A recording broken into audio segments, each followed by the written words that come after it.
If I had to summarize this whole trilogy with one word, it would be war. Ha! Yeah! What is it good for? Absolutely nothing. Come on, y'all. War!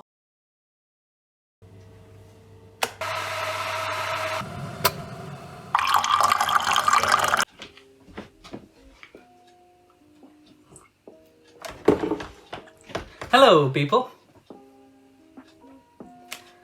I'm Annex, and I'm really sorry you had to see that. I wanted to make a point about the themes of this trilogy, but I think it kind of got away from me. I really hope this video doesn't get copyrighted. But then again, no one's gonna confuse that with singing, so I think I'll be alright.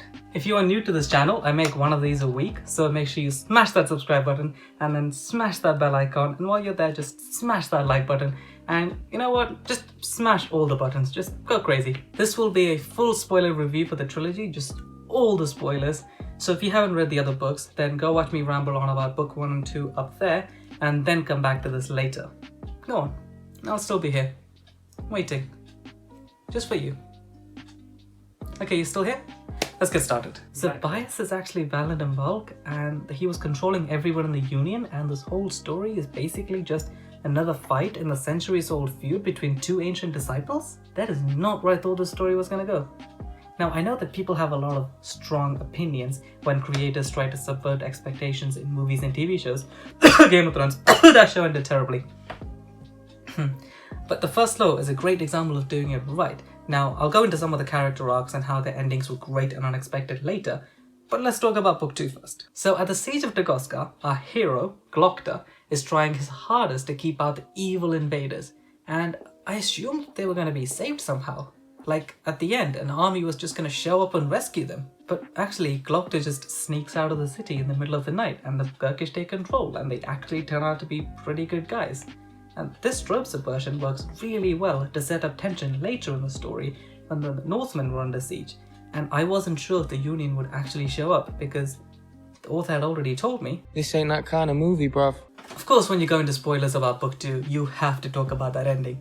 So get this, our whole crew of heroes on the quest to find the all-powerful seed go to the very edge of the world, going through all of these dangers to find a rock. No, not that one. Yeah, more like that one. I was so shocked.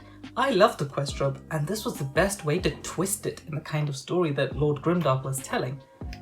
Because ultimately the point of that quest wasn't for them to find the MacGuffin. Abercrombie sent them questing to grow them as characters through the interactions between these vastly different people. Again, caring much more about the characters than the plot, which I liked. Now on to the last argument of Kings. Great name for a book. So poetic and ominous. I think the best way to talk about the third book is through the character arcs. I was blown away by some of these endings. To show you just how much, here's a dramatic reenactment of me as I got towards the end of the third book. You see what I mean? Now let's talk about my favorite character, Jezal. I love that even though Jezal didn't deserve to be colonel or even a captain, he ended up the king. Brilliant. Then of course you find out that Bias is really the one in charge. So after the Magi? Give me a second.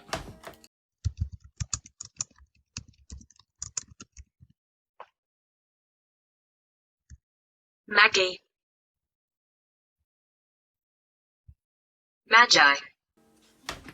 Wizard. After he essentially nukes the city,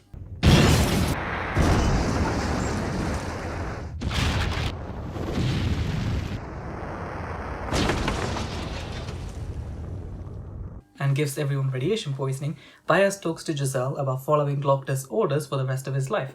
I thought, this is the moment. Our flawed hero is being crushed down with magic, but he's gonna rise up and he's gonna stab the evil wizard through the heart with a dagger or something.